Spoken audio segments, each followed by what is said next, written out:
खुदावंद दा लख लख शुक्र है कि अज यसू कुछ भी कर सकदा दे प्लेटफॉर्म तो तुहाडे वास्ते मैं एक प्रोग्राम जिहड़ा ओह डिफरेंट प्रोग्राम लैके आई हां जिहदा नाम है लाइफ मोर अबैंडेंट कि खुशहाल जिंदगी खुशहालीत नाल भरपूर जिंदगी भी असीं कह सकदे खुदा यीशु मसीह ने कहा कि I have come that they may have life and they may have the life more abundantly खुदा यीशु मसीह ने कहा कि मैं इसलिए आया कि इन्हों अच्छी जिंदगी मिले तो जिंदगी ज़्यादा भरपूर खुशहाली वाली जिंदगी मिले असीं अज इसे तरह इहदी आगाज़ करन जा रहे हैं तो चैप्टर जिहड़ा असीं पढ़ रहे हैं वो हैगा आ द ट्रम्फल रिटर्न के ढोल ढमक्के नाल जिन्हों आपां कहने वापसी इत्थे असीं एक चीज़ नूं डिस्कस करना असीं देखना है तो सारे इस तो अवेयर है कि बाइबल दे विच एक इहो जिहा साडे कोल हादसा है कि जिन्हों आपां कहने उजाड़ू पुत्तर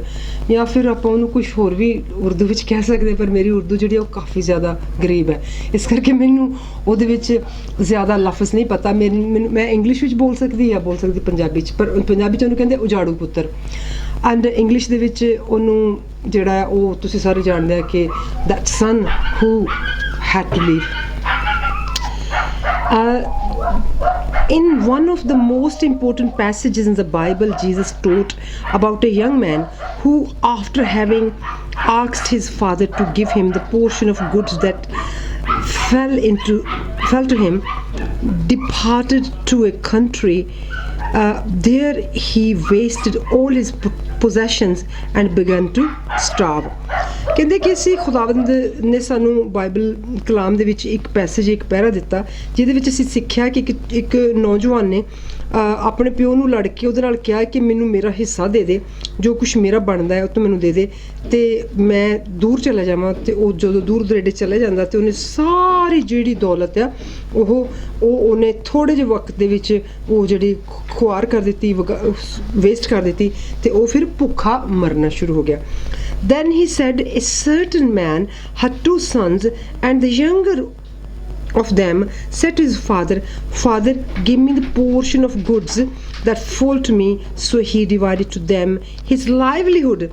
And not many days after, the younger son gathered all together, journeyed to a far country, and there wasted his possession with prodigal living. So ਇਸੇ ਕਰਕੇ ਇਹਨੂੰ ਇੰਗਲਿਸ਼ ਦੇ ਵਿੱਚ ਕਿਹਾ ਗਿਆ ਪ੍ਰੋਡੀਗਲ ਸਨ ਕਿ ਉਹਨੇ ਕਿਉਂਕਿ ਉਹਨੇ ਕੀ ਕੀਤਾ ਉਹਨੇ ਆਪਣੀ ਸਾਰੀ ਜੋ ਵੀ ਹੈਗੀ ਸੀਗੀ ਫਿਰ ਦੁਬਾਰਾ ਇਸੇ ਗੱਲ ਦੀ ਇੱਥੇ ਰਿਪੀਟ ਹੋਈ ਆ ਲੂਕ 15ਵੇਂ ਚੈਪਟਰ ਦੀ 11 ਤੋਂ ਲੈ ਕੇ 13ਵੀਂ ਆਇਤ ਵਿੱਚ ਤੁਸੀਂ ਇਹਨੂੰ ਦੇਖ ਸਕਦੇ ਆ ਕਿ ਇੱਕ ਆਦਮੀ ਦੇ 2 ਪੁੱਤਰ ਸਨ ਅਤੇ ਉਹਨਾਂ ਵਿੱਚੋਂ ਜਿਹੜਾ ਛੋਟਾ ਆ ਉਹਨੇ ਆਪਣੇ ਪਿਓ ਨੂੰ ਕਿਹਾ ਕਿ ਮੇਰਾ ਹਿੱਸਾ ਮੈਨੂੰ ਦੇ ਦੇ ਅਤੇ ਜਦੋਂ ਉਹਨੇ ਉਹਨਾਂ ਦਾ ਸਾਰਾ ਜਿਹੜਾ ਖੁਸ਼ਹਾਲੀਅਤ ਸੀਗੀ ਜਿਹੜੀ ਉਹ ਦੋਵਾਂ ਹਿੱਸਿਆਂ 'ਚ ਵੰਡ ਦਿੱਤੀ ਅਤੇ ਜਦੋਂ ਉਹਨੇ ਉਹਨੂੰ ਦੇ ਦਿੱਤੀ ਅਤੇ ਉਹਨੇ ਥੋੜ੍ਹੇ ਜਿਹੇ ਦਿਨਾਂ ਦੇ ਵਿੱਚ ਹੀ ਉਹਦੀਆਂ ਧੱਜੀਆਂ ਉਡਾ ਦਿੱਤੀਆਂ ਅਤੇ ਉਹ ਜੀ ਜਦੋਂ ਭੁੱਖਾ ਮਰਨਾ ਸ਼ੁਰੂ ਹੋ ਗਿਆ ਅਤੇ ਉਹਦੀ ਜਿਹੜੀ ਜ਼ਿੰਦਗੀ ਆ ਉਹ ਬਿਲਕੁਲ ਵਰਸ ਤੋਂ ਵਰਸ ਹਾਲਤ ਦੇ ਵਿੱਚ ਆ ਗਈ Out of desperation, the young man hired himself out to a local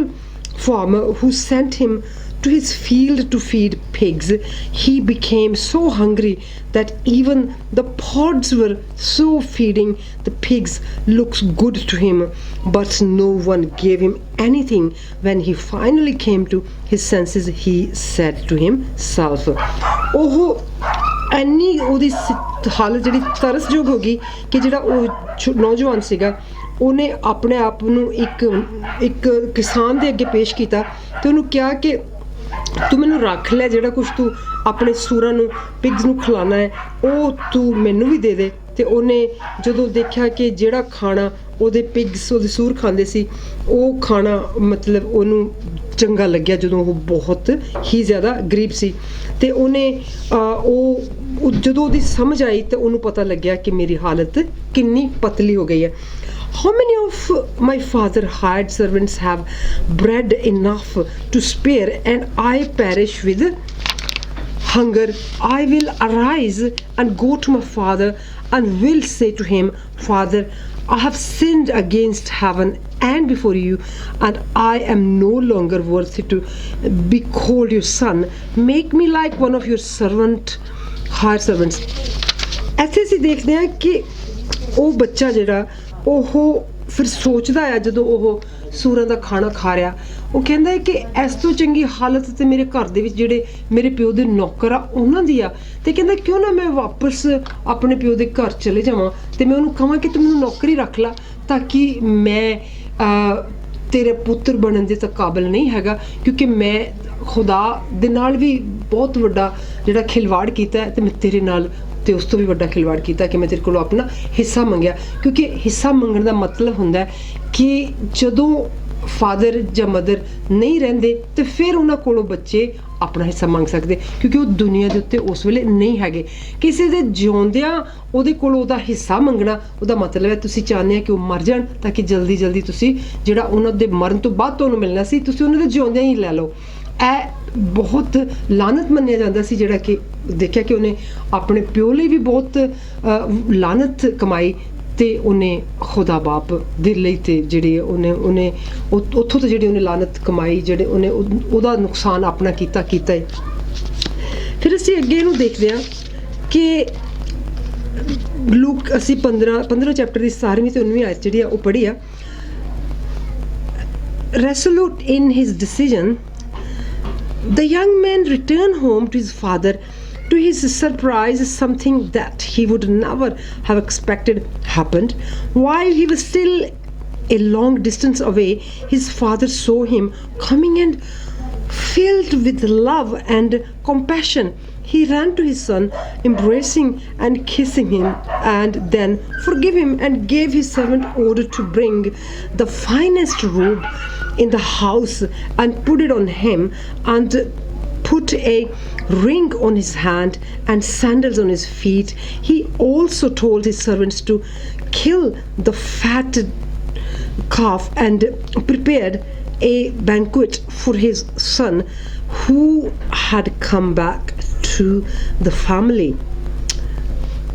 and bring the fattened calf here and kill it and let us eat and be merry. ਅਸੀਂ ਇਹ ਦੇਖਿਆ ਕਿ ਉਹਦੇ ਇਸ ਫੈਸਲੇ ਤੋਂ ਬਾਅਦ ਕੀ ਹੁੰਦਾ ਕਿ ਜਦੋਂ ਬੱਚਾ ਘਰ ਆ ਜਾਂਦਾ ਆ ਤੇ ਉਹਨੂੰ ਹੈਰਾਨੀ ਦੀ ਉਹਦੀ ਕੋਈ ਹੱਦ ਨਹੀਂ ਰਹਿੰਦੀ। ਅਜੇ ਉਹ ਰਸਤੇ 'ਚੋਂ ਆ ਹੀ ਰਿਹਾ ਹੁੰਦਾ ਕਿ ਉਹਨੂੰ ਜਦੋਂ ਪਤਾ ਲੱਗਦਾ ਹੈ ਕਿ ਉਹਦਾ ਪਿਓ ਜਿਹੜਾ ਆ ਉਹਨੂੰ ਉਹਦੀ ਖੁਸ਼ੀ ਦੀ ਖਬਰ ਨੂੰ ਸੁਣ ਕੇ ਇੰਨਾ ਖੁਸ਼ ਹੁੰਦਾ ਕਿ ਉਹ ਉਸ ਖੁਸ਼ੀ ਦੇ ਵਿੱਚ ਹੀ ਉਹ ਆਪਣੇ ਬੱਚੇ ਨੂੰ ਦੌੜ ਕੇ ਮਿਲਦਾ ਤੇ ਉਹ ਉਹਨੂੰ ਚੁੰਮਣਾ ਸ਼ੁਰੂ ਕਰ ਦਿੰਦਾ ਤੇ ਉਹ ਖੁਸ਼ੀ ਨਾਲ ਭਰ ਜਾਂਦਾ ਆ ਤੇ ਉਹ ਬਹੁਤ ਜ਼ਿਆਦਾ ਉਹਦੀ ਖੁਸ਼ੀ ਦਾ ਕੋਈ ਅੰਤ ਨਹੀਂ ਰਹਿੰਦਾ। ਉਹ ਆਪਣੇ ਨੌਕਰਾਂ ਨੂੰ ਕਹਿੰਦਾ ਹੈ ਕਿ ਤੁਸੀਂ ਜਲਦੀ ਇਹਦੇ ਪੈਰਾਂ ਦੇ ਲਈ ਸੋਹਣੇ ਜਿਹੇ ਸ਼ੂਜ਼ ਲੈ ਕੇ ਆਵੋ, ਤੁਸੀਂ ਇਹਦੇ ਲਈ ਇੱਕ ਅੱਛਾ ਜਿਹਾ ਕੁੜਤਾ ਪਜਾਮਾ ਜਾਂ ਜੋ ਵੀ ਉਹਦਾ ਉਸ ਵੇਲੇ ਦਾ ਜਿਹੜਾ ਵੀ ਅਟਾਇਰ ਹੋਏਗਾ ਉਹ ਲੈ ਕੇ ਆਓ, ਤੇ ਤੁਸੀਂ ਇਹਦੇ ਹੱਥ ਉੱਤੇ ਇੱਕ ਰਿੰਗ ਪਾਓ, ਤੇ ਤੁਸੀਂ ਇੱਕ ਵੱਡਾ ਪਲਿਆ ਹੋਇਆ ਵੱਛਾ ਜਿਹੜਾ ਉਹਨੂੰ ਕੱਟ ਕੇ ਤਿਆਰ ਕਰੋ। ਤੇ ਅੱਜ ਅਸੀਂ ਕੀ ਕਰੀਏ, ਕਿਉਂਕਿ ਅੱਜ ਮੇਰਾ ਜਿਹੜਾ ਬੱਚਾ ਆ ਉਹ ਵਾਪਸ ਆ ਗਿਆ ਪਰਿਵਾਰ ਦੇ ਵਿੱਚ, ਤਾਂ ਅਸੀਂ ਅੱਜ ਕੀ ਕਰੀਏ, ਅਸੀਂ ਉਹਨੂੰ ਮਤਲਬ ਇਸ ਸਾਰੇ ਦੇ ਵਿੱਚ ਅਸੀਂ ਖਾਈਏ ਤੇ ਅਸੀਂ ਖੁਸ਼ ਹੋ ਜਾਈਏ ਉਹਦੀ ਖੁਸ਼ੀ ਦੇ ਵਿੱਚ। ਇੱਥੇ ਅਸੀਂ ਦੇਖਦੇ ਹਾਂ ਦ ਬਿਗ ਡਿਸੀਜਨ, ਉਹਦਾ ਬਹੁਤ ਵੱਡਾ ਫੈਸਲਾ ਇਸ ਸਾਰਿਆਂ ਦੇ ਵਿੱਚ ਕੀ ਸੀ ਕਿ ਉਹਦਾ ਇਹ ਫੈਸਲਾ ਵੱਡਾ ਸੀ ਕਿ ਆਪਣੇ ਬਾਪ ਨੂੰ ਕਹਿਣਾ ਕਿ ਮੈਨੂੰ ਮੇਰਾ ਹਿੱਸਾ ਦੇ ਤੇ ਮੈਂ ਚਲੇ ਜਾਣਾ ਕਿਉਂਕਿ ਮੈਨੂੰ ਤੁਹਾਡੀ ਲੋੜ ਨਹੀਂ, ਜਾਂ ਫਿਰ ਉਹਦਾ ਇਹ ਫੈਸਲਾ ਵੱਡਾ ਸੀ ਕਿ ਜਿਹਦਾ ਉਹਦਾ ਕਹਿਣਾ ਕਿ ਮੈਂ ਆਪਣੇ ਪਿਓ ਦੇ ਘਰ ਵਾਪਸ ਪਰਤ ਜਾਣਾ ਕਿਉਂਕਿ ਮੇਰੇ ਨਾਲੋਂ ਚੰਗੀ ਹਾਲਤ ਦੇ ਵਿੱਚ ਤਾਂ ਮੇਰੇ ਘਰ ਦੇ ਮੇਰੇ ਬਾਪ ਦੇ ਨੌਕਰ ਆ। ਅਸੀਂ ਇਹ ਸਟੱਡੀ ਕਰਨਾ। The man's big decision was to return to his father's house. In fact, that is the biggest decision a man can make in his life. Man lost communion with God when he disobeyed, and he became to slave to Satan and lost his right to have an abundant life. ਅਸੀਂ ਇੱਥੇ ਦੇਖਦੇ ਹਾਂ ਕਿ ਉਹਦਾ ਵੀ ਸਭ ਤੋਂ ਵੱਡਾ ਫੈਸਲਾ ਸੀਗਾ ਆਪਣੇ ਪਿਓ ਦੇ ਘਰ ਵਾਪਸ ਆ ਜਾਣਾ, ਤੇ ਇਨਸਾਨ ਦਾ ਵੀ ਸਭ ਤੋਂ ਵੱਡਾ ਫੈਸਲਾ ਕੀ ਹੁੰਦਾ, ਆਪਣੇ ਖੁਦਾ ਬਾਪ ਦੇ ਘਰੇ ਵਾਪਸ ਆ ਜਾਣਾ, ਕਿਉਂਕਿ ਇਨਸਾਨ ਨੇ ਸਭ ਤੋਂ ਵੱਡੀ ਗਲਤੀ ਉਦੋਂ ਜ਼ਿੰਦਗੀ ਵਿੱਚ ਕਰ ਲਈ ਹੁੰਦੀ ਜਦੋਂ ਉਹ ਖੁਦਾ ਬਾਪ ਦਾ ਕਹਿਣਾ ਨਹੀਂ ਮੰਨਦਾ, ਤੇ ਇਸੇ ਤਰੀਕੇ ਦੇ ਨਾਲ ਉਹ ਜਦੋਂ ਆਪਣੇ ਸੰਸਾਰਕ ਬਾਪ ਦਾ ਕਹਿਣਾ ਵੀ ਨਹੀਂ ਮੰਨਦਾ, ਜਿਹੜਾ ਕਿ ਅਸੀਂ ਦੇਖਦੇ ਹਾਂ ਕਿ ਐਡਮ ਤੇ ਈਵ ਦੀ ਸਭ ਤੋਂ ਵੱਡੀ ਗਲਤੀ ਕੀ ਸੀ, ਪਿਤਾ ਦਾ ਕਹਿਣਾ ਨਾ ਮੰਨਣ ਕਰਕੇ ਗੁਨਾਹ ਦੇ ਵਿੱਚ ਪੈਣਾ। ਅਸੀਂ ਦੇਖ because of his endless love, God has never given up on his design to have men and women. created in his own image and likeness, draw close to him. His law cannot be broken. The soul who sins must die. But we all have sinned, and according to this law, we all should die. So what do we do now? ਅਸੀਂ ਦੇਖਦੇ ਹਾਂ ਕਿ ਉਹਦਾ ਜਿਹੜਾ ਪਿਆਰ ਆ ਉਹ ਭਰਪੂਰ ਪਿਆਰ ਆ, ਉਹ ਪਿਆਰ ਜਿਹੜਾ ਉਹ ਮੁਆਫੀ ਨਾਲ ਭਰਿਆ ਹੋਇਆ ਪਿਆਰ, ਕਾਈਂਡਨੈਸ ਦਿਆਲਤਾ ਨਾਲ ਭਰਿਆ ਹੋਇਆ ਪਿਆਰ, ਉਹ ਪਿਆਰ ਇੰਨਾ ਵੱਡਾ ਆ ਕਿ ਉਹ ਸਾਰੀਆਂ ਗਲਤੀਆਂ ਜਿਹੜੀਆਂ ਆ ਉਹ ਉਹਨਾਂ ਤੋਂ ਉੱਪਰ ਉੱਠ ਜਾਂਦਾ ਆ। ਉਹ ਉਹਨਾਂ ਗਲਤੀਆਂ, ਉਹਦੇ ਵਿੱਚ ਗਲਤੀਆਂ ਨਹੀਂ ਨਜ਼ਰ ਆਉਂਦੀਆਂ, ਸਾਰਾ ਕੁਝ ਜਿਹੜਾ ਉਹ ਥੱਲੇ ਰਹਿ ਜਾਂਦਾ।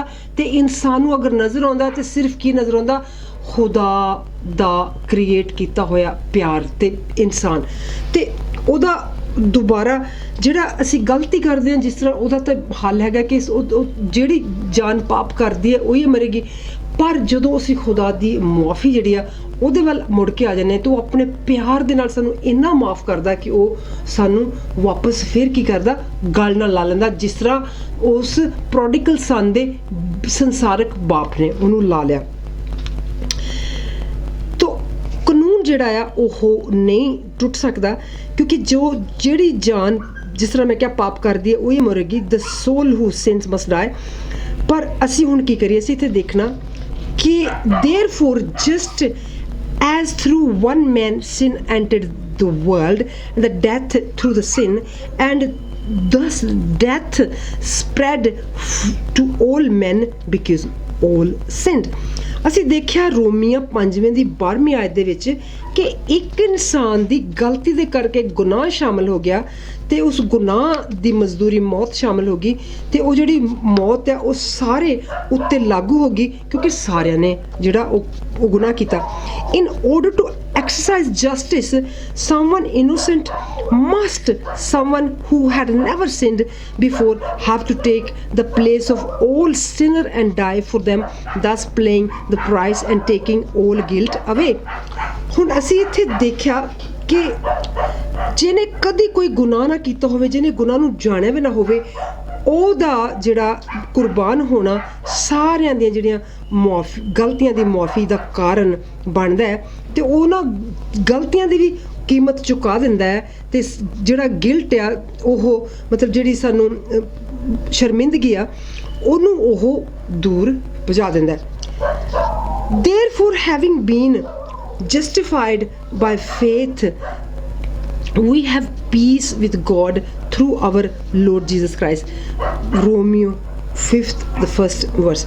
ਅਸੀਂ ਦੇਖਿਆ ਕਿ ਕਿਉਂਕਿ ਅਸੀਂ ਇਨਸਾਫ ਦੇ ਰਾਹੀਂ, ਈਮਾਨ ਦੇ ਰਾਹੀਂ ਖੁਦਾਵੰਦ ਦੇ ਨਾਲ ਇੱਕ ਪੀਸ, ਸ਼ਾਂਤੀ ਪ੍ਰੋਵਾਈਡ ਕਰਨ ਵਾਲੇ ਖੁਦਾ ਦੇ ਨਾਲ ਜੁੜੇ ਹਾਂ, ਅਤੇ ਉਹ ਸਾਨੂੰ ਕਿਹਦੇ ਥਰੂ ਮਿਲ ਗਿਆ? ਖੁਦਾਵੰਦ ਯਿਸੂ ਮਸੀਹ ਦੇ through. Jesus, the Son of God, is perfect. He never sins and has never sinned. He came into this world to take the sins of all humanity upon himself. He suffered because of our wrongdoing in order to grant us communion with the Father. ਖੁਦਾਵੰਦ ਯਿਸੂ ਮਸੀਹ ਕਿਉਂਕਿ ਉਹ ਬੇਟਾ ਹੈ ਖੁਦਾ ਦਾ, ਉਹ ਕਿਉਂਕਿ perfect ਹੈ, ਉਹ ਗੁਨਾਹ ਤੋਂ ਰਹਿਤ ਹੈ, ਅਤੇ ਕਿਉਂਕਿ ਉਹਨੇ ਕਦੀ ਗੁਨਾਹ ਨਹੀਂ ਜਾਣਿਆ, ਕਿਉਂਕਿ ਉਹਨੇ ਕਦੀ ਗੁਨਾਹ ਦੇ ਬਾਰੇ ਦੇ ਵਿੱਚ ਨਹੀਂ ਸੋਚਿਆ, ਉਹ ਜਦੋਂ ਇਸ ਦੁਨੀਆ 'ਤੇ ਆਇਆ ਅਤੇ ਉਹਨੇ ਸਾਰੇ ਜਿਹੜੇ ਗੁਨਾਹ ਦੁਨੀਆਦਾਰੀ ਦੇ ਆ ਉਸ ਲੇਲੇ ਨੇ ਆਪਣੇ ਉੱਤੇ ਚੁੱਕ ਲਿਆ, ਅਤੇ ਉਹਨੇ ਉਹਨਾਂ ਹੀ ਗੁਨਾਹਾਂ ਕਰਕੇ ਜਿਹੜੀਆਂ ਸਾਡੀਆਂ ਗਲਤੀਆਂ ਅਤੇ ਗਲਤ ਹਰਕਤਾਂ ਦੀ ਵਜ੍ਹਾ ਨਾਲ ਪਿਤਾ ਦੇ ਅੱਗੇ ਆਪਣੀ ਜਿਹੜੀ ਕੁਰਬਾਨੀ ਆ ਉਹਦੀ ਧੂਫ, ਜਿਹੜੀ ਉਹਦੀ ਫ੍ਰੈਗਰੈਂਸ ਦਿੱਤੀ ਕਿ ਅਸੀਂ ਜਿਹੜੇ ਸਾਰੇ ਆ ਉਸ ਦੇ ਰਾਹੀਂ ਮੁਆਫੀ ਬਣ ਸਕੀਏ। The next day, John saw Jesus coming towards him and said, Behold, the Lamb of God who takes away the sins of the world. ਅਸੀਂ ਪਹਿਲਾ ਜਿਹੜਾ ਜੌਨ ਆ, ਅਸੀਂ ਯਹੋਨਾ ਉਹਦੇ ਪਹਿਲੇ ਚੈਪਟਰ ਦੀ 29 ਆਇਤ ਦੇ ਵਿੱਚ ਦੇਖਦੇ ਹਾਂ ਕਿ ਫਿਰ ਦੂਸਰੇ ਦਿਨ ਜੌਨ ਦੇਖਦਾ ਆ ਕਿ ਯਿਸੂ ਨੂੰ ਉਤਰਦਿਆਂ ਦੇਖਦਾ ਆ, ਅਤੇ ਇਹ ਵੀ ਦੇਖਦਾ ਹੈ ਕਿ ਆਹ ਲੇਲਾ ਆ ਜਿਹੜਾ ਕਿ ਸਾਰਿਆਂ ਗੁਨਾਹਾਂ ਦੀ ਮਾਫੀ, ਗੁਨਾਹ ਆਪਣੇ ਉੱਤੇ ਚੁੱਕ ਕੇ ਸੰਸਾਰ ਦੇ ਲੈ ਕੇ ਜਾ ਰਿਹਾ। Jesus Jesus Christ is the way back to communion with God. Through his sacrifice, he saved us from eternal condemnation and broke down the walls that stood between God and us. Today, we are welcomed into God's presence where humanity can once again enjoy abundant life.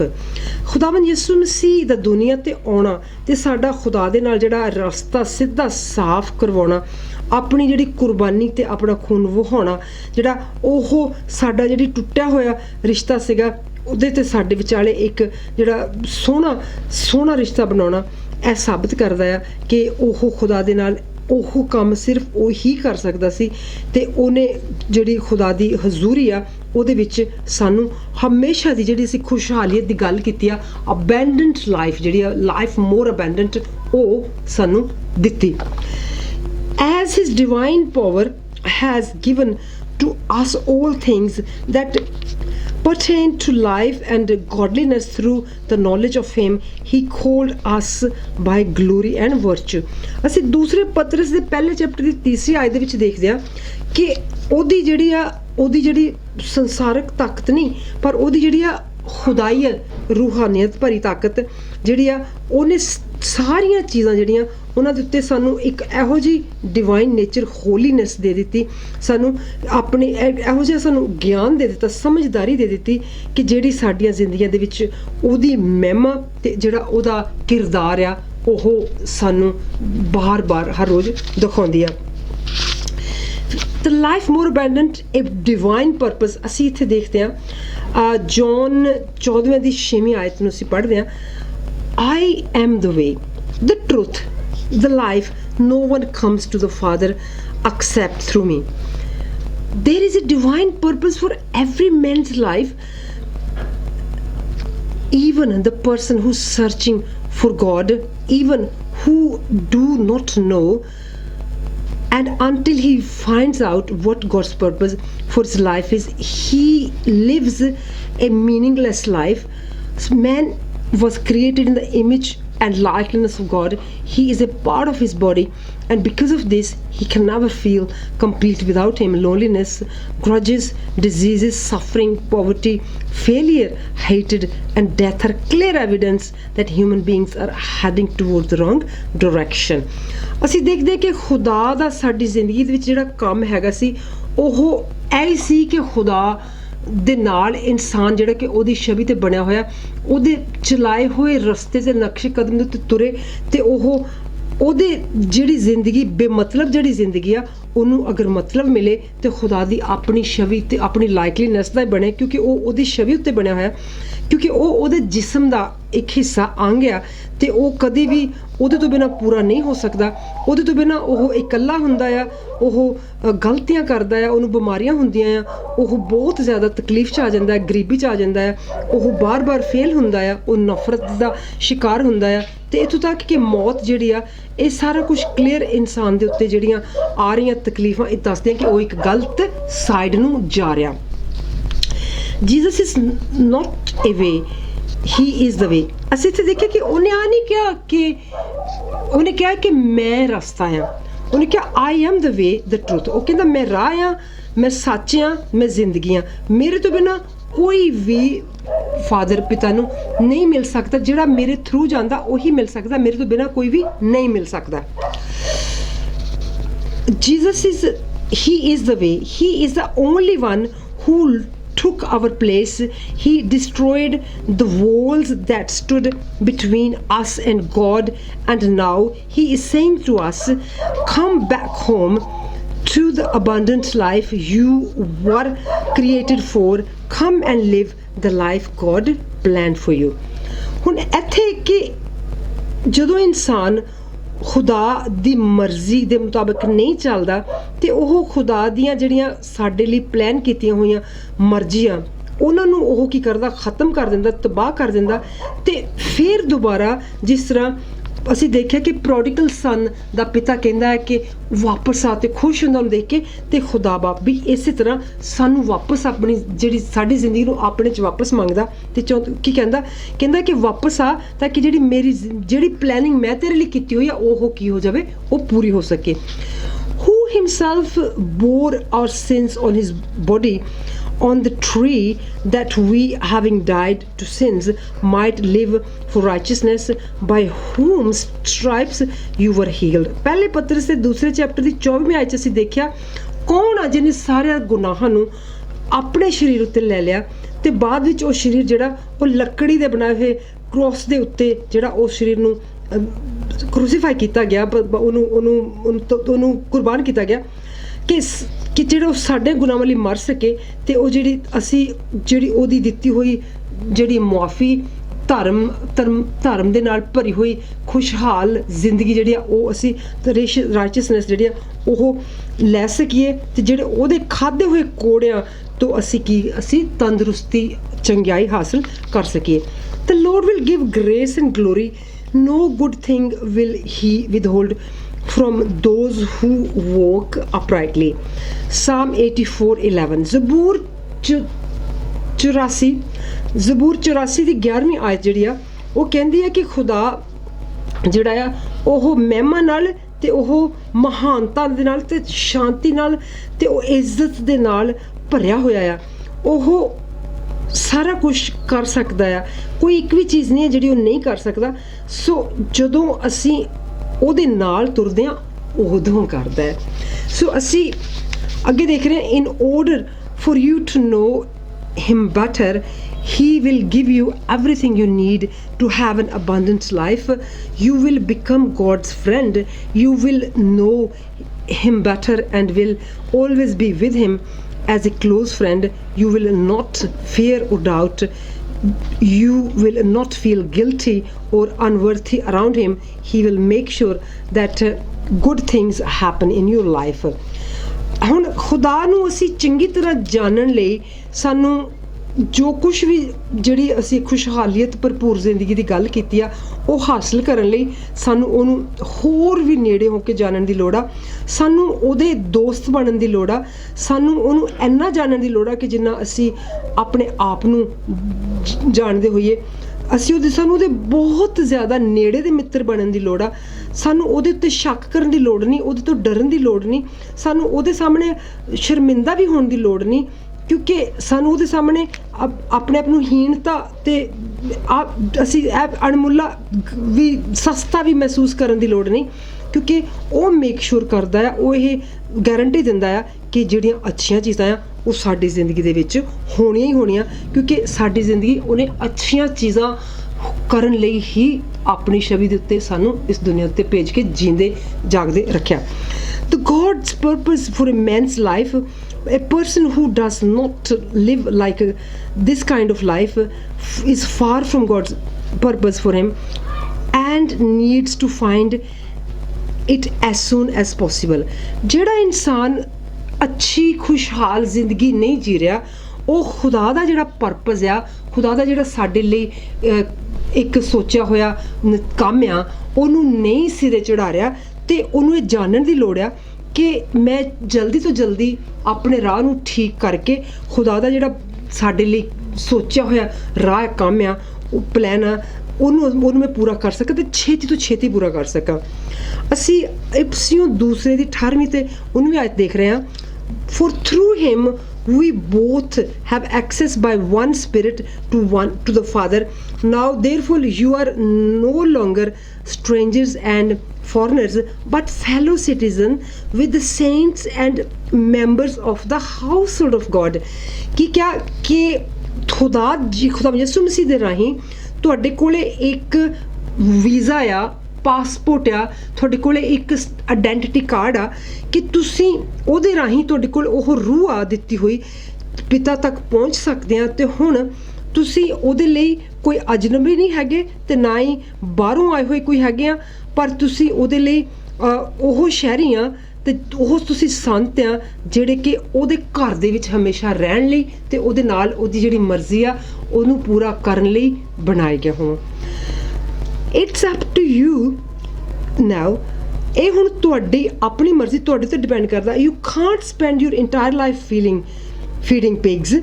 Get up and take a stand. Jesus has already prepared a way for you. Triumphal return to God's abundant garden. But he cannot force you to make that decision. ਹੁਣ ਤੁਸੀਂ ਸਾਰੀ ਜ਼ਿੰਦਗੀ ਜਿਹੜੀ ਆ ਉਹ ਸੂਰਾਂ ਨੂੰ ਕੁਛ ਆਪਣੇ ਚੰਗੇ ਮੋਤੀ ਖਿਲਾਉਣ 'ਤੇ ਨਹੀਂ ਲਾ ਸਕਦੇ, ਅਤੇ ਤੁਸੀਂ ਵੀ ਹੁਣ ਉੱਠੋ ਜਿਸ ਤਰ੍ਹਾਂ ਉਹ ਜਿਹੜਾ ਪ੍ਰੋਡੀਗਲ ਸਨ ਸੀਗਾ, ਉਜਾੜੂ ਪੁੱਤਰ, ਉਹ ਉੱਠਿਆ, ਅਤੇ ਤੁਸੀਂ ਉੱਠ ਕੇ ਅਤੇ ਤੁਸੀਂ ਵੀ ਆਪਣੇ ਪੈਰਾਂ 'ਤੇ ਖੜ੍ਹੇ ਹੋਵੋ, ਅਤੇ ਤੁਸੀਂ ਜਿਹੜਾ ਰਾਹ ਤੁਹਾਡੇ ਲਈ ਖੁਦਾਵੰਦ ਯਿਸੂ ਮਸੀਹ ਨੇ ਬਣਾਇਆ ਆ ਉਸ ਰਾਹ 'ਤੇ ਤੁਰਨਾ ਸ਼ੁਰੂ ਕਰਕੇ ਉਹ ਖੁਸ਼ਹਾਲੀਅਤ ਭਰਪੂਰ ਜ਼ਿੰਦਗੀ ਜਿਹੜੀ ਉਹਨੇ ਤੁਹਾਡੇ ਲਈ ਐਡਮ ਦੇ ਗਾਰਡਨ ਦੇ ਵਿੱਚ ਰੱਖੀ ਸੀਗੀ, ਤੁਸੀਂ ਉਹਦੇ ਵੱਲ ਆਪਣਾ ਰਸਤਾ ਬਣਾਉਣਾ ਸ਼ੁਰੂ ਕਰੋ, ਕਿਉਂਕਿ ਉਹ ਤੁਹਾਨੂੰ ਇਹ ਫੈਸਲਾ ਲੈਣ ਲਈ ਮਜਬੂਰ ਨਹੀਂ ਕਰ ਸਕਦਾ। Surely he has come to our griefs and carried our sorrows, and yet we esteemed him stricken, smitten by God and afflicted। ਅਸੀਂ ਯਸਾਇਆ 53 ਦੀ 4 ਆਇਤ ਜਿਹੜੀ ਆ ਉਹ ਦੇਖਦੇ ਹਾਂ ਕਿ ਹਾਂ ਬੇਸ਼ੱਕ ਉਹ ਆਇਆ, ਉਹਨੇ ਸਾਡੇ ਦੁੱਖ ਵੀ ਚੁੱਕ ਲਏ, ਉਹਨੇ ਸਾਡੀਆਂ ਮੁਸੀਬਤਾਂ ਨੂੰ, ਸਾਡੇ ਸਾਰੀਆਂ ਜਿੰਨੀਆਂ ਵੀ ਗਿੱਲੇ ਜੋ ਸਾਡੀਆਂ ਸ਼ਰਮਿੰਦੀਆਂ ਸੀ ਉਹ ਆਪਣੇ 'ਤੇ ਚੁੱਕ ਲਈਆਂ, ਉਹਦੇ 'ਤੇ ਥੁੱਕਿਆ ਗਿਆ, ਉਹਨੂੰ ਘੜੀਸਿਆ ਗਿਆ ਅਤੇ ਉਹਨੂੰ ਜ਼ਖਮੀ ਛੱਡ ਦਿੱਤਾ ਗਿਆ। But he will become a part of your life and will fulfill his word in you, just as he said। ਅਸੀਂ ਜੌਨ 10ਵੇਂ ਦੀ 10ਵੀਂ 'ਚ ਦੇਖਦੇ gospel of John, I have come that they may have life and that they may have it more abundantly। ਕਿਉਂ ਜੋ ਉਹਨੇ ਵਾਅਦਾ ਕੀਤਾ, ਉਹਨੇ ਕਿਹਾ ਆ ਕਿ ਮੈਂ ਜ਼ਰੂਰ ਆਇਆ ਹਾਂ ਕਿ ਜ਼ਿੰਦਗੀ ਲੈਣ, ਅਤੇ ਜ਼ਿੰਦਗੀ ਖੁਸ਼ਹਾਲੀਅਤ ਨਾਲ ਭਰਪੂਰ ਹਮੇਸ਼ਾ ਦੀ ਸੋਹਣੀ ਜ਼ਿੰਦਗੀ ਲੈਣ, ਅਤੇ ਮੈਂ ਇਸੇ ਕਰਕੇ ਇਹਨਾਂ ਦੀ ਜ਼ਿੰਦਗੀ ਦਾ ਹਿੱਸਾ ਬਣਨ ਲਈ ਹੀ ਦੁਨੀਆ ਦੇ ਉੱਤੇ ਆਇਆ, ਜਿਹੜਾ ਕਿ ਉਹਨੇ ਸਾਨੂੰ ਯੋਹਨਾ 10ਵੇਂ ਦੇ 10ਵੇਂ 'ਚ ਕਿਹਾ। Decide now, say goodbye to sickness, misery and setbacks, and have an encounter with Jesus. Proclaim your position in God's family. God is not pleased to find his children are poor and needy, but he has come to give you life more abundant। ਹੁਣ ਤੁਸੀਂ ਫੈਸਲਾ ਕਰੋ ਕਿ ਤੁਸੀਂ ਬਿਮਾਰੀਆਂ ਨੂੰ ਬਾਬਾ ਹੀ ਕਰਨਾ ਆ, ਅਤੇ ਤੁਸੀਂ ਜਿਹੜੀਆਂ ਤੁਹਾਡੇ ਉੱਤੇ ਪਰੇਸ਼ਾਨੀਆਂ ਆ ਤੁਸੀਂ ਉਹਨਾਂ ਨੂੰ ਤੁਸੀਂ ਭਜਾਉਣਾ ਆ, ਅਤੇ ਤੁਸੀਂ ਜਿਹੜੇ ਤੁਹਾਡੇ ਰਾਹਾਂ ਦੇ ਵਿੱਚ ਰੁਕਾਵਟਾਂ ਆ ਕਿ ਤੁਸੀਂ ਉਹਨਾਂ ਨੂੰ ਪੈਰਾਂ ਥੱਲੇ ਦਰੜਨਾ ਆ, ਅਤੇ ਤੁਸੀਂ ਖੁਦਾਵੰਦ ਦੇ ਨਾਲ ਕਦਮ ਮਿਲਾ ਕੇ ਤੁਰਨਾ ਆ, ਅਤੇ ਤੁਸੀਂ ਆਪਣਾ ਜਿਹੜੀ ਤੁਹਾਡੀ ਪੋਜੀਸ਼ਨ ਆ ਖੁਦਾ ਦੀ ਪਰਿਵਾਰ ਦੇ ਵਿੱਚ, ਉਹਨੂੰ ਤੁਸੀਂ ਕਿਸ ਤਰੀਕੇ ਦੇ ਨਾਲ ਹੱਥ 'ਚ ਆਪਣੇ ਪਕੜਨਾ ਆ। ਖੁਦਾ ਖੁਸ਼ ਨਹੀਂ ਆ ਇਹ ਦੇਖ ਕੇ ਕਿ ਜਿਹੜੇ ਉਹਦੇ ਬੱਚੇ ਆ ਉਹਦੀ ਛਵੀ 'ਤੇ ਬਣਾਏ ਹੋਏ ਉਹ ਗਰੀਬ ਅਤੇ ਜ਼ਰੂਰਤਮੰਦ ਹੋਣ। ਮੈਂ ਬਹੁਤ ਖੁਸ਼ ਹਾਂ ਕਿ ਅੱਜ ਮੈਂ ਤੁਹਾਡੇ ਲਈ ਲਾਈਫ ਮੋਰ ਅਬੈਂਡੈਂਟ ਜਿਹੜੀ ਉਹ ਪੇਸ਼ ਕਰ ਸਕੀ। ਜਿੰਨਾ ਇਹਨੂੰ ਪ੍ਰੈਜ਼ੈਂਟ ਕਰਦਿਆਂ ਮੈਨੂੰ ਬਰਕਤ ਅਤੇ ਖੁਸ਼ੀ ਮਿਲੀ, ਮੈਂ ਆਸ ਕਰਦੀ ਹਾਂ ਕਿ ਤੁਹਾਨੂੰ ਇਸ ਤੋਂ ਵੀ ਕਿਤੇ ਜ਼ਿਆਦਾ ਬਰਕਤ ਇਹਨੂੰ ਸੁਣਦਿਆਂ ਸਮਝਦਿਆਂ ਅਤੇ ਜਾਣਦਿਆਂ ਆਵੇ। In the name of Lord Jesus Christ, be blessed and stay blessed. ਆਮੀਨ, ਆਮੀਨ, ਆਮੀਨ।